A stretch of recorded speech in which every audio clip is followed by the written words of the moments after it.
Hello students. हम लोग accountancy में अपना नया चैप्टर स्टार्ट कर रहे हैं, चैप्टर नंबर 3। ठीक है, chapter number 3, accounting for retirement and death of partner.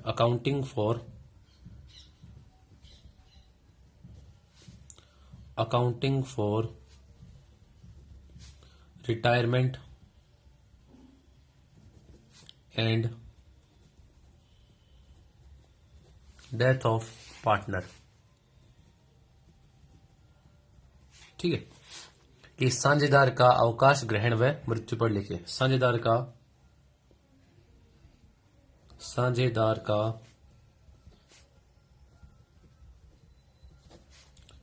अवकाश ग्रहण व मृत्यु पर लेखी। ये हमें पढ़ना है, साझेदारों का अवकाश ग्रहण पर मृत्यु पर लेखी। अब सुनिएगा मेरी बात ध्यान से कि ये नया चैप्टर हम लोग स्टार्ट कर रहे हैं। उससे पहले थोड़ा सा हम रिकॉल करें अपने फर्स्ट और सेकंड चैप्टर के बारे में। फर्स्ट चैप्टर अपना था जिसमें हमने प्रॉफिट को किस तरीके से नियोजित करें, एप्रोप्रिएशन करें अपनी पार्टनरशिप डीड के अकॉर्डिंग, साझेदारों में किस तरीके से प्रॉफिट का एप्रोप्रिएशन करें वो हमने सीखा था। उसके लिए हम P&L एप्रोप्रिएशन अकाउंट बनाते थे। उसमें बहुत सारे अपने कंसेप्ट थे कि इंटरेस्ट ऑन कैपिटल कैसे निकालें, इंटरेस्ट ऑन ड्रॉइंग कैसे कैलकुलेट होगा, ठीक है, जनरल रिजर्व ट्रांसफर कैसे होगा, प्रॉफिट को बांटेंगे कैसे, पार्टनर कैपिटल अकाउंट बनाना, ये सारी चीजें हमने सीखी थी। ठीक है, और फिर सेकंड चैप्टर हमने पढ़ा था, उसमें साझेदार का प्रवेश हमने पढ़ा था। साझेदार का प्रवेश, कि कोई नया साझेदार फर्म को ज्वाइन करता है, पहले तो क्यों करता है, उसके फायदे क्या है और उसके आने से क्या क्या फायदे होंगे। ठीक है, और उसमें बहुत सारे कंसेप्ट हम लोग पढ़ के आए थे, बहुत सारे कंसेप्ट हमने पढ़े थे, जिसमें त्याग का अनुपात, नया अनुपात, संपत्ति दायित्व का पूर्ण मूल्यांकन, पूंजी समायोजन, ठीक है, बहुत सारी चीजें हमने वहां पर पढ़ी थी, बहुत सारे कंसेप्ट हमने पढ़े थे। और हमने अकाउंटिंग कैसे होगा, admission of a new partner, नए पार्टनर के प्रवेश पर अकाउंटिंग कैसे होने वाली है, वो हमने सीखी थी अपने सेकंड चैप्टर में। अब हम अपना नया चैप्टर स्टार्ट कर रहे हैं, accounting for retirement and death of partner. ये जो चैप्टर हम लोग पढ़ने वाले हैं, ये चैप्टर हमें बताता है कि सेकंड में तो बताया था प्रवेश, यहां पढ़ने वाले हैं कि जैसे मान लो 3 साझेदार हैं, ए, बी और सी। इनमें से एक साझेदार फर्म से जा रहा है, या तो अवकाश ग्रहण कर रहा है या फिर इसकी मृत्यु हो जाती है। ठीक है, तो इस केस में हमें पढ़ना है कि किस तरीके से अपना प्रविष्टियां होने वाली है। ठीक है, अब बात करते हैं हम लोग कि इसमें अवकाश ग्रहण और मृत्यु पर लेखे पर क्या क्या, या पहले तो कोई साझेदार अवकाश ग्रहण करता ही क्यों है। ठीक है, ये हम पढ़ते हैं, तो सुनिएगा ध्यान से। अवकाश ग्रहण के सबसे पहले कारण पढ़ते हैं कि कोई भी साझेदार अवकाश ग्रहण क्यों करता है, अवकाश ग्रहण क्यों करता है, इसके कारण हम लोग पढ़ते हैं। ठीक है, पहला है, इसमें हो सकता है स्वेच्छा से, स्वेच्छा से कोई साझेदार स्वेच्छा से जो है जाना चाहे, या कोई भी दूसरा हो सकता है कि उसको कोई एज की जैसे प्रॉब्लम, जैसे वृद्धावस्था हो सकती है, यानी उसकी एज बहुत ज्यादा हो चुकी है, अब वो उतना काम नहीं कर सकता, या एज हो चुकी है जिसके कारण वो अब अपना फर्म को है आगे जो है उसमें कंटिन्यू नहीं रहना चाहता है, अपनी एज जो है ये कारण उसका हो सकता है। या हो सकता है कि कोई इसमें जैसे आगे हम बात करें, कोई हेल्थ डिजीज उसको हो सकती है, कोई ऐसी या अपना कुछ स्वस्थ व्यक्ति ना हो वो, ठीक है, जिसके कारण भी वो अपना टाइम या सही तरीके से अपना जो है फर्म को कंटिन्यू वो नहीं रह पाता, तो अस्वस्थता हम लोग बोल सकते हैं। इसके अलावा पार्टनर्स में आपस में किसी बातों को लेकर मतभेद बहुत ज्यादा रहता है, ठीक है, उनके बीच में उतनी अंडरस्टैंडिंग नहीं है, तो हम यहां पर बोल सकते हैं कि पारस्परिक मतभेद होना,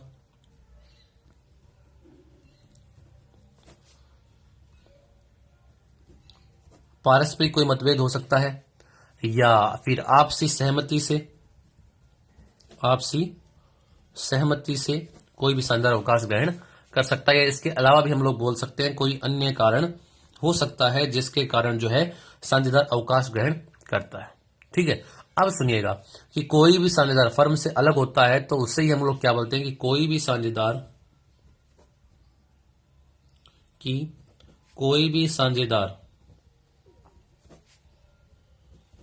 फर्म से अलग होता है, ये सारे कारण, ये कारण हो सकते हैं रीजन, कि कोई भी साझेदार फर्म से अलग होता है, ठीक है, उसे हम बोलते हैं साझेदार का अवकाश। ठीक है, अब बात आती है कि इसमें अधिनियम बना हुआ, अपना एक्ट बना हुआ, इंडियन पार्टनरशिप एक्ट 1932। ठीक है, उसमें भी तो कुछ सेक्शन में कहीं लिखा होगा कि कहां कब किसके अकॉर्डिंग और किस तरीके से जो है शानदार अवकाश ग्रहण करता है, कौन कौन से कंसेप्ट हमें यहां पर पढ़ने पड़ेंगे। तो अब हम चलते हैं अपने भारतीय शानदार अधिनियम, इसी में बात करते हैं। तो हम नॉर्मली बात की कि कब कब वो शानदार अवकाश ग्रहण कर सकता है, तो सभी शानदारों की सहमति से ये जो भी है ये कारण इसके हैं कि जब अवकाश ग्रहण क्यों करता है। ठीक है, अब हम चलते हैं भारतीय साझेदारी अधिनियम, भारतीय साझेदारी अधिनियम 1932 की धारा 1932 की धारा 32(1) के अनुसार 32(1) के अनुसार जो है ये जो कारण थे बहुत सारे जो हम पढ़ के आए थे, इनके कारण से जो है वो अवकाश ग्रहण कर सकता है सभी साझेदारों की सहमति से। साझेदारों के मध्य या तो कुछ ऐसा अनुबंध हुआ होगा जो भी है, या सभी साझेदारों सहमति, जरूरी है कि सभी साझेदारों की सहमति से जो है वो काम होना चाहिए। ठीक है, और ऐच्छिक साझेदारी मतलब ऐच्छिक वो जा सकता है, अपनी स्वेच्छा से छोड़कर जा सकता है, मतलब सहमति जरूरी होगी, उसको बताना जरूरी होगा। वृद्धावस्था, अस्वस्थता, कोई हेल्थ डिजीज हो गई, पारस्परिक कोई मतभेद हो गए, आपसी सहमति के कारण जो है वो कोई भी शानदार जो है वो अवकाश ग्रहण कर सकता है। ये इसके अवकाश ग्रहण करने के कारण है। ठीक है, तो जैसे अब हम पढ़ते हैं, इसमें कंसेप्ट पढ़ते हैं कि जिस तरीके से हमने सेकंड चैप्टर में पढ़ा था कि कौन कौन से कंसेप्ट हमें यहां पर पढ़ने हैं, उसी तरीके से अब हम चलते हैं अपने इसी चैप्टर में कंसेप्ट पे आते हैं कि हमें यहां पर कौन कौन से कंसेप्ट हमें देखने हैं। सबसे पहला करें बात तो नया लाभ हानि अनुपात, नया लाभ हानि अनुपात या फायदे का अनुपात, नया लाभ हानि अनुपात या फायदे का अनुपात निकालना। ठीक है, गेनिंग रेशियो निकालना। बात करते हैं कि फायदे के अनुपात का मतलब क्या है।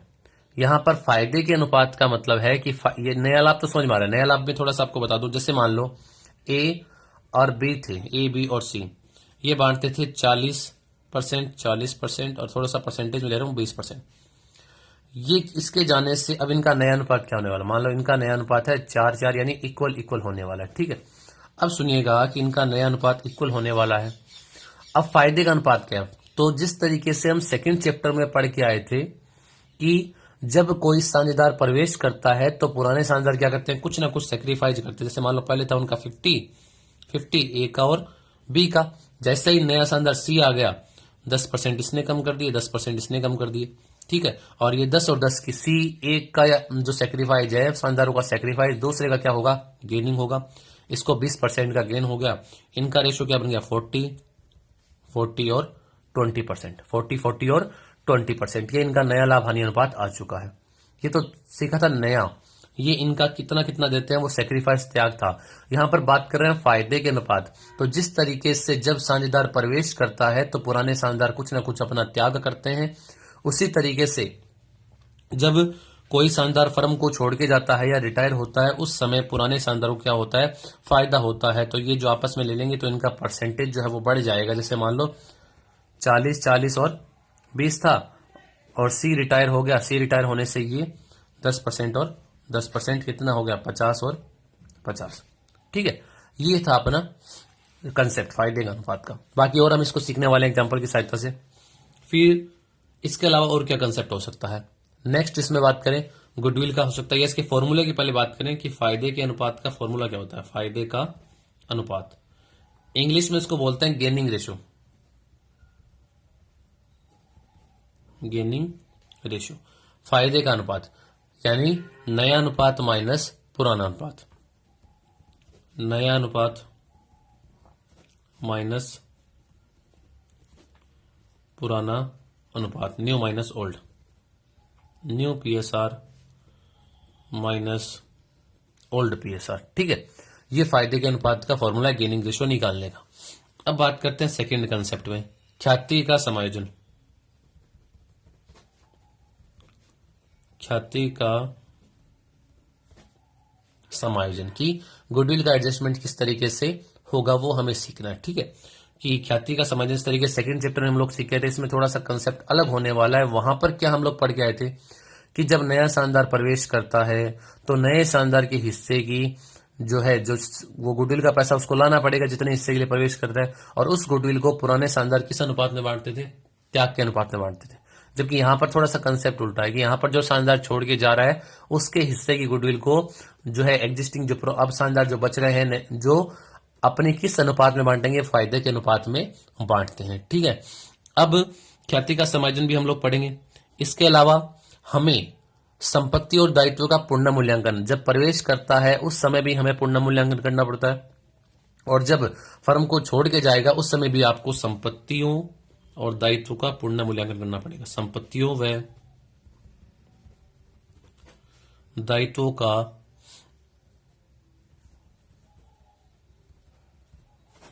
संपत्ति और दायित्वों का पुनः मूल्यांकन करना, जिसे कहते हैं रीवैल्यूएशन अकाउंट, रीवैल्यूएशन अकाउंट बनाना। ठीक है, इसके अलावा संचित लाभ या हानियों का विभाजन किस तरीके से होगा? संचित लाभ व हानियों का विभाजन, एडजस्टमेंट हम लोग करते हैं, कोई भी स्पेसिफिक रिजर्व वगैरह वो किस तरीके से एडजस्टमेंट होंगे। इसके अलावा एक नया कंसेप्ट जो हमें यहां पर पढ़ना है वो है अपना संयुक्त जीवन बीमा पॉलिसी का आयोजन, जॉइंट लाइफ पॉलिसी की इंश्योरेंस वगैरह जो होती है वो हमने ले रखी है। तो संयुक्त जीवन बीमा, संयुक्त जीवन बीमा पॉलिसी का समायोजन, ये हमें एक नया कंसेप्ट पढ़ना है, संयुक्त जीवन पॉलिसी का समायोजन।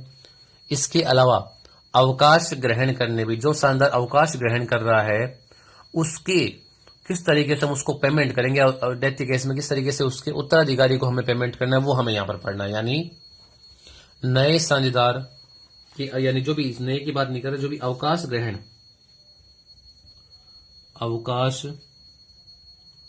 ग्रहण करने वाले साझेदार, अवकाश ग्रहण करने वाले साझेदार को देय राशि निकालना, या उसके उत्तराधिकारी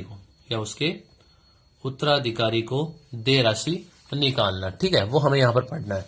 और लास्ट इसमें कंसेप्ट है, एक कंसेप्ट हमें पढ़ना है पूंजी समायोजन, एक कंसेप्ट हमें पढ़ना है पूंजी समायोजन का। ये इतने कंसेप्ट हमें यहां पर पढ़ने वाले, पूंजी समायोजन, ये कंसेप्ट हम यहां पर पढ़ेंगे अपने।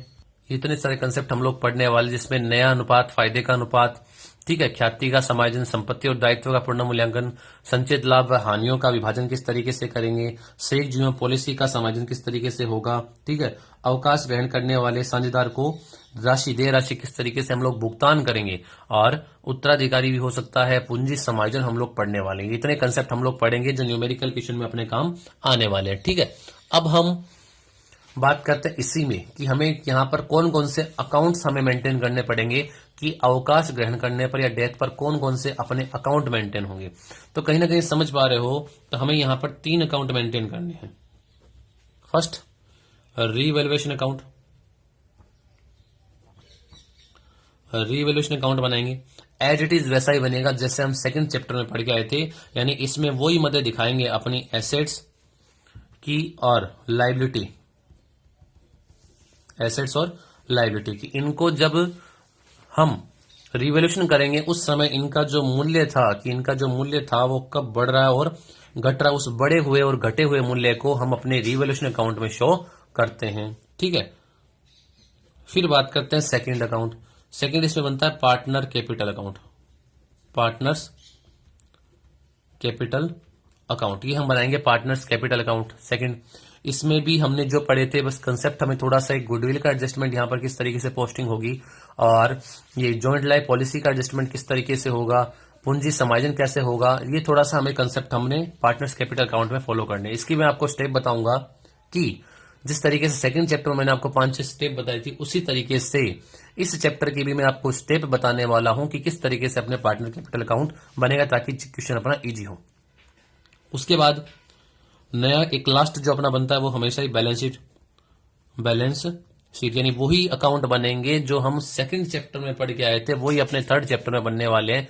Revaluation account, partner capital account और एक अपनी balance sheet. Revaluation account, partner capital account और एक अपनी बैलेंस शीट, ये जो हम लोग पढ़ने वाले हैं। ठीक है, रिवैल्यूएशन अकाउंट और पार्टनर कैपिटल और अपनी बैलेंस शीट की हम बनाएंगे। ठीक है, रिवैल्यूएशन अकाउंट में बता दिया आपको, पार्टनर कैपिटल अकाउंट के ये एडजस्टमेंट हम लोग पहले करेंगे भी। इन एडजस्टमेंट को हम लोग सीखेंगे किस तरीके से एक एक एडजस्टमेंट को करेंगे, उसके बाद हम अपने न्यूमेरिकल क्वेश्चन में चलेंगे। ठीक है, तो ये अपने सेकंड चैप्टर में कुछ इतने कंसेप्ट थे, दोबारा से एक बार रिकॉल कर लें और कल हम चलेंगे अपने इन कंसेप्ट को क्लियर करेंगे, एक एक कंसेप्ट को, कि साझेदार अवकाश ग्रहण या मृत्यु की केस में किस तरीके से अकाउंटिंग होते हैं। अवकाश ग्रहण करता है तो या तो स्वेच्छा से, या उसकी एज हो जाए, या अस्वस्थता, पारस्परिक मतभेद हो सकते हैं। ठीक है, आपसी सहमति से वो भारतीय साझेदार अधिनियम 1932 की धारा 32(1) के अनुसार अवकाश ग्रहण कर सकता है। अवकाश ग्रहण करने पर ये कंसेप्ट, नया अनुपात, फायदे का अनुपात, ख्याति का समायोजन, संपत्ति दायित्व का पूर्ण मूल्यांकन, ठीक है, लाभ हानि विभाजन, संयुक्त जीवन पॉलिसी समायोजन, अवकाश ग्रहण करने वाले साझेदार को देय राशि, उत्तराधिकारी को देय राशि, पूंजी का समायोजन, ये कंसेप्ट हम लोग अपने पढ़ेंगे। ठीक है, तो नेक्स्ट क्लास में हम लोग मिलते हैं, इन कंसेप्ट को क्लियर करेंगे। Thank you.